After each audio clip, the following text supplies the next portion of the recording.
Bonsoir la famille, j'espère que vous allez bien. Si tel est le cas, je suis très content. Aujourd'hui, nous sommes du côté de la Côte d'Ivoire pour vous faire part d'un sujet tellement délicat. Il s'agit de la candidature du président de la République, Alassane Ouattara, à la présidentielle de 2025 du côté de la Côte d'Ivoire. Nous nous rappelons, c'était en 2020, comme vous pouvez le constater, le président Alassane Ouattara, lorsqu'il s'est présenté encore comme un candidat à l'élection présidentielle, avait dit haut et fort qu'il lui sera impossible et même difficile de se présenter en 2025 pour les élections présidentielles du côté de la Côte d'Ivoire.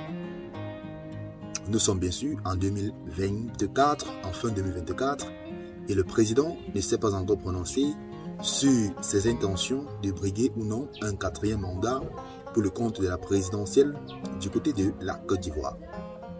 Mes chers amis, j'aimerais être franc avec vous. J'aimerais être clair avec vous. Pensez-vous réellement que le président de la République, Alassane Ouattara, ne se présentera plus comme candidat? Question. Vous me répondez. Mon analyse. Vous croyez que ce président, un président africain, puisque c'est la coutume ici chez nous, peut laisser le fauteuil présidentiel tant qu'il est valide? C'est faux. Déjà, nous avons eu, regardez très bien, nous avons eu cette photo, c'est une photo récente, où l'on voit clairement le président de la République, Alassane Ouattara, son excellence autant pour moi, qui se trouve du côté de Paris en train de prendre un pot de vin avec son homologue français, M. Emmanuel Macron. Pensez-vous que c'est une visite fantaisiste?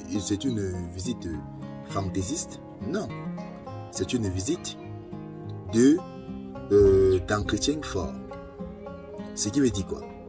Le président Ouattara est encore de nouveau, puisqu'il y avait déjà plusieurs sondages, il y a de cela quelques temps, qui disaient que le président n'était plus le chouchou de la France et que ce dernier allait être remplacé par le président du PDCI, M. Tidjane Thiam. Suite à cette situation, le président Alassane Ouattara s'est directement empressé et allé du côté de la France pour avoir un entretien avec le président français, M. Emmanuel Macron, comme vous pouvez bien le constater avec cette photo, afin de renégocier sa place pour le compte de la présidentielle de 2025 en Côte d'Ivoire. Puisque le président Ouattara est décidé plus que tout à être son successeur à être son propre successeur pour les échéances électorales qui se tiendront en 2025 du côté de la Côte d'Ivoire. Donc actuellement, les négociations sont en cours du côté de la France et une chose est très sûre, le président Alassane Ouattara, puisqu'il est un très grand stratège, trouvera une faille afin de se présenter encore comme candidat à l'élection présidentielle de 2025 du côté de la Côte d'Ivoire. Que cela ne soit pas une surprise pour vous, mes chers Ivoiriens.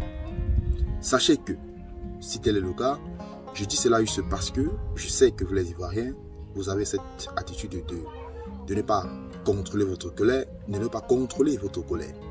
Sachez que si tel est le cas, essayez plutôt de trouver une solution afin, pour ceux qui ne veulent pas, de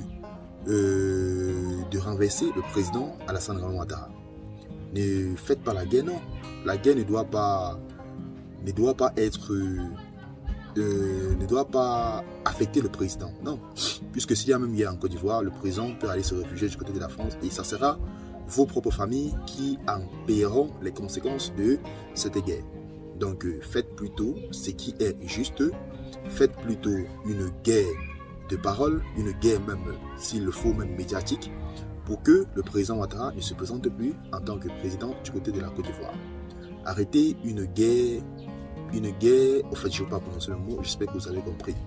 Donc s'il y a même guerre, tous les membres du gouvernement ivoirien, tous les enfants sont à l'étranger. Ce sont vos enfants qui sont du côté de la Côte d'Ivoire et si cela éclate, cela sera à vos risques et périls. Donc mes chers amis, j'espère que le message est passé et j'espère que vous allez appliquer mon conseil puisque le conseil est très bon et j'espère que vous êtes avec moi. Donc mes chers amis, si c'est temps, tel a été tout. Partagez la vidéo avec vos amis, abonnez-vous à la chaîne si ce que je fais vous intéresse et retrouvons-nous tout à l'heure pour une nouvelle vidéo. Bye bye.